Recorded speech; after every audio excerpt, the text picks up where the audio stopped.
Hello friends, ഞാൻ അനിറ്റ. അപ്പോൾ ഈ മഴക്കാലത്ത് ഡ്രാഗൺ ഫ്രൂട്ട് കൃഷിയിൽ ശ്രദ്ധിക്കേണ്ട കാര്യങ്ങളാണ് നിങ്ങളുമായിട്ട് ഇന്ന് ഷെയർ ചെയ്യുന്നത്. കാരണം ഈ ദിവസങ്ങളിൽ ഒത്തിരി ആളുകൾ സംശയങ്ങൾ ചോദിക്കുന്നുണ്ട്. ഈ സമയത്ത് എന്ത് വളമാണ് കൊടുക്കേണ്ടതെന്ന് ചോദിക്കാറുണ്ട്. വേനൽക്കാല പരിചരണത്തിൻ്റെ വീഡിയോ കിട്ടിയിരുന്നു. ആ സമയത്ത് പറഞ്ഞു ജൈവ സ്ലറിയാണ് ഒഴിക്കേണ്ടത്. ഈ സമയത്ത് ജൈവ സ്ലറി ഒഴിക്കാമോ? ഈ സമയത്ത് ജൈവ സ്ലറി ഒഴിച്ചു കൊടുക്കേണ്ടല്ല. നല്ല മഴയാണ്, അതുകൊണ്ട് ജൈവ സ്ലറി ഈ സമയത്ത് ഒഴിക്കേണ്ട കാര്യമില്ല. അതിന് പകരം ദ്രാവക രൂപത്തിലുള്ള വളത്തിന് പകരമായിട്ട് നമുക്ക് ചെയ്യാവുന്നത് കോഴിവളമോ അല്ലെങ്കിൽ ആട്ടിൻ കാഷ്ടമോ അല്ലെങ്കിൽ ചാണകപ്പൊടിയൊക്കെ ഇട്ട് കൊടുക്കാം. ഏറ്റവും നല്ലത് കോഴിവളം ഇട്ട് കൊടുക്കുകയാണ് ചെയ്യേണ്ടത്.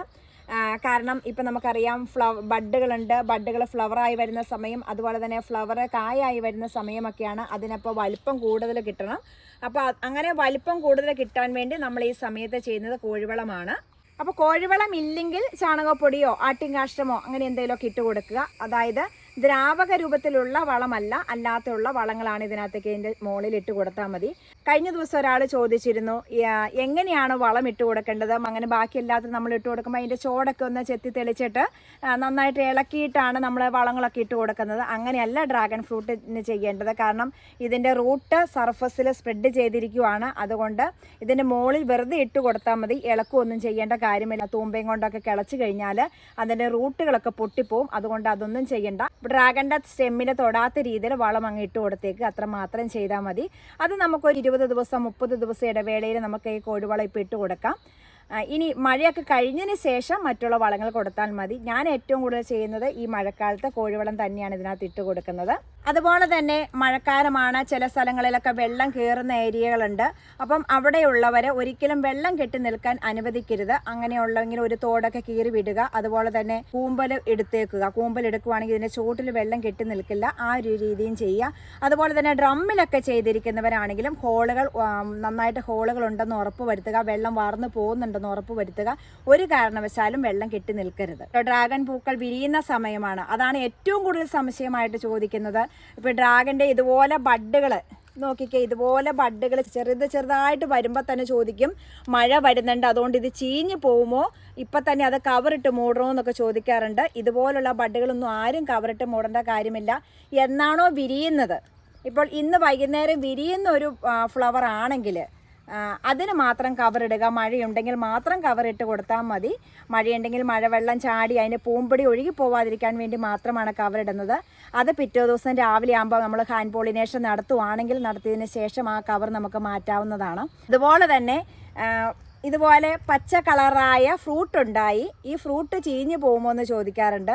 ഈ ഫ്രൂട്ട് ചീഞ്ഞൊന്നും പോവില്ല. ഈ ഫ്രൂട്ട് കവറിടേണ്ട കാര്യവുമില്ല. ഫ്ലവർ വന്നതിന് ശേഷം ഏകദേശം ഒരു 25-26 ദിവസം ആകുമ്പോൾ നമുക്കിത് ഹാർവെസ്റ്റ് ചെയ്യാം. കളർ മാറിക്കഴിയുമ്പോൾ റെഡിഷ് കളറിലേക്ക് വരുമ്പോൾ നമുക്ക് ഹാർവെസ്റ്റ് ചെയ്യാം. അല്ലാതെ ഇതിനകത്ത് കവറിടേണ്ട കാര്യമില്ല. ഇനി അതുപോലെ തന്നെ പോളിനേഷൻ നിർബന്ധമാണോ എന്ന് ചോദിക്കാറുണ്ട്. പോളിനേഷൻ നിർബന്ധമല്ല.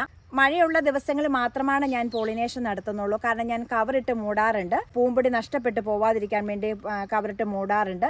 അന്ന് രാവിലെ ഞാനിവിടെ പോളിനേഷൻ നടത്താറുണ്ട്. ഇത് കണ്ടോ, ഒരു ഫ്രൂട്ടിൻ്റെ പച്ച കളറുള്ള ഒരു ഫ്രൂട്ടാണ്. ചിലർ എനിക്ക് ഫോട്ടോ അയച്ചു തരുന്നുണ്ട്. ഇവിടെ ചീഞ്ഞു പോയേക്കുവാണ് ഫ്ലവർ, ഇത് ഇനി എന്തെങ്കിലും കുഴപ്പമുണ്ടോ എന്ന് ചോദിക്കാറുണ്ട്. ഇതൊരു കുഴപ്പവുമില്ല. ഇങ്ങനെ അത് പുറത്തേക്ക് പോകുന്നതാണ്. ഇനി മഴയില്ലാത്ത സമയത്താണെങ്കിൽ ഇത് ഡ്രൈ ആയിട്ട് അങ്ങ് നിൽക്കും. മഴയുള്ള സമയത്ത് ഇത് ചീഞ്ഞ് താഴേക്ക് ചാടി പോവുകയാണ് ചെയ്യുന്നത്. അതും ഒരു കുഴപ്പമില്ല. നമ്മുടെ ഫ്രൂട്ടിനൊന്നും പറ്റില്ല.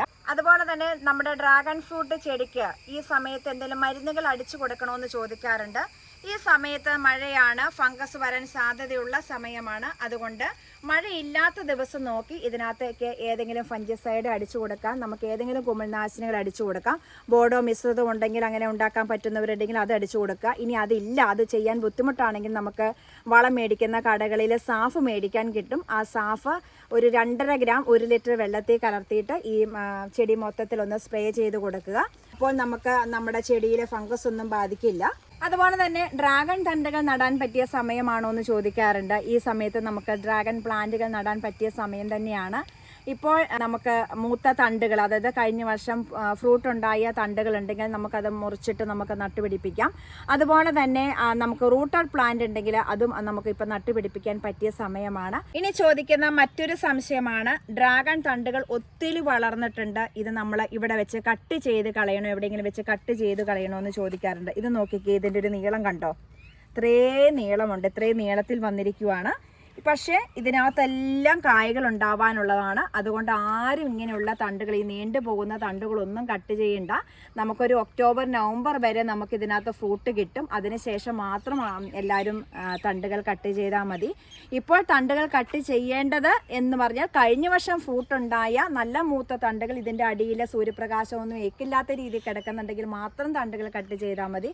അല്ലാത്തവരുടെയൊക്കെ തണ്ടുകൾ വളർന്നോട്ടെ, അതിനകത്തൊക്കെ നമുക്ക് ഡ്രാഗൺ ഫ്രൂട്ട് ഉണ്ടായിക്കോളും. എത്ര മാസം വരെ നമുക്ക് ഡ്രാഗൺ ഫ്രൂട്ട് ഉണ്ടാവും എന്ന് ചോദിക്കാറുണ്ട്. അതായത് ഒക്ടോബർ നവംബർ മാസം വരെ നമുക്ക് കഴിഞ്ഞ വർഷങ്ങളിലൊക്കെ നമുക്ക് ഫ്രൂട്ട് കിട്ടിയിട്ടുണ്ടായി. അതായത് ഏപ്രിൽ തൊട്ട് ഒക്ടോബർ നവംബർ മാസം വരെയാണ് നമുക്കിപ്പോൾ സാധാരണ കേരളത്തിൽ നമുക്ക് ഫ്രൂട്ട് ഉണ്ടായിക്കൊണ്ടിരിക്കുന്നത്.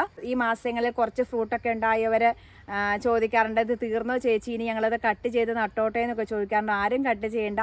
ആ പ്ലാന്റിൽ തന്നെ, അതായത് ഇപ്പോൾ ഈ സ്റ്റെമ്മിലാണ് ഇപ്പോൾ ഒരു ഫ്ലവർ ഉണ്ടാവുന്നത് കണ്ടോ, ഇതിനകത്ത് തന്നെ അടുത്ത മുള്ളുകൾ ഇവിടെ ആയിട്ട് നമുക്ക് ബഡ്ഡുകൾ വരികയും അതൊക്കെ പല മാസങ്ങളിലായിട്ട് പല ദിവസങ്ങളിലായിട്ട് നമുക്ക് അതിനകത്ത് ബഡ് വന്ന് അത് ഫ്ലവറായി അത് കായായി മാറാനുള്ളതാണ്. അതുകൊണ്ട് ഒരു ഫ്രൂട്ട് കിട്ടിയെന്നോർത്ത് ആരും തണ്ടുകൾ കട്ട് ചെയ്യരുത്. അത് മാത്രമല്ല, ഈ പ്രാവശ്യം ഫ്രൂട്ട് ഉണ്ടായ തണ്ടിൽ അടുത്ത പ്രാവശ്യം നമുക്ക് ഫ്രൂട്ട് ഉണ്ടാവും. അപ്പം ആരും തണ്ടുകൾ കൂടുതൽ മുറിച്ച് മാറ്റുമല്ല ചെയ്യുന്നത്. നമുക്കത് തിങ്ങി വളർന്ന് നമുക്ക് അടിയിലേക്ക് സൂര്യപ്രകാശം കിട്ടില്ല എന്നുള്ള രീതി വരുമ്പോൾ മാത്രം നമുക്ക് തണ്ടുകൾ കട്ട് ചെയ്ത് കളഞ്ഞാൽ മതി. അതിനു മുമ്പ് ആരും കളയേണ്ട കാര്യമില്ല.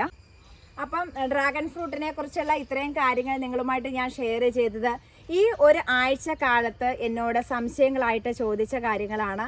അപ്പോൾ നിങ്ങൾക്ക് ഇനി എന്തെങ്കിലും സംശയം ഉണ്ടെങ്കിൽ വാട്സപ്പ് വഴിയായിട്ട് ചോദിക്കാവുന്നതാണ്. അതുപോലെ തന്നെ ഡ്രാഗൺ പ്ലാന്റുകൾ നടാൻ ആർക്കെങ്കിലും ഈ സമയത്ത് നടുന്നുണ്ടെങ്കിൽ പ്ലാന്റുകൾ കൊടുക്കുന്നുണ്ട്. റൂട്ടഡ് പ്ലാന്റും അതുപോലെ തന്നെ കട്ടിങ്സും കൊടുക്കുന്നുണ്ട്. അപ്പോൾ ഡ്രാഗൺ പ്ലാന്റ് നിങ്ങളുടെ വീട്ടുമുറ്റത്ത് നട്ടുപിടിപ്പിച്ചിട്ടില്ലെങ്കിൽ ഇനി നട്ടുപിടിപ്പിക്കുക. 1-2 പ്ലാന്റെങ്കിലും നിങ്ങളുടെ വീട്ടിൽ നട്ടുപിടിപ്പിക്കുക. അപ്പോൾ വീഡിയോ ഇഷ്ടമായി ലൈക്ക് ചെയ്യുക. ചാനൽ സബ്സ്ക്രൈബ് ചെയ്യാത്ത കൂട്ടുകാരെ ചാനൽ ഒന്ന് സബ്സ്ക്രൈബ് ചെയ്യുക. മറ്റൊരു വീഡിയോയുമായി നമുക്ക് അടുത്ത ദിവസം കാണാം. എല്ലാവർക്കും നന്ദി.